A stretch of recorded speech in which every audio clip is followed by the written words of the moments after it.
The Abra province proudly presents a flavorful noodle soup, the Pancit Ladit, a beloved dish particularly in its capital, the municipality of Bangged, another version of ramen in Japan.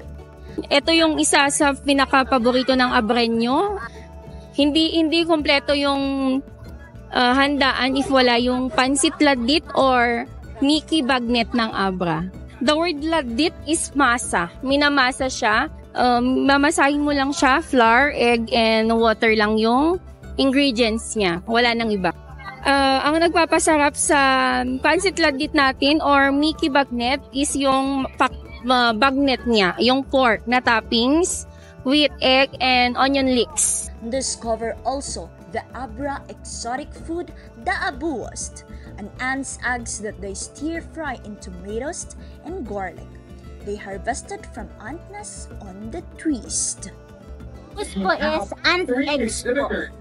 They live po sa mga puno ng usually mangga po. It's very seasonal. It's very parang pag summer na, uy, ada-abusin na siya. Para, tapos, it's the moment po na kinukuha po nila. Kasi, syempre nangangagat po sila, ganun. Tapos, yung pinag-prepare po nila ng mga gamit ng pampausok and all po.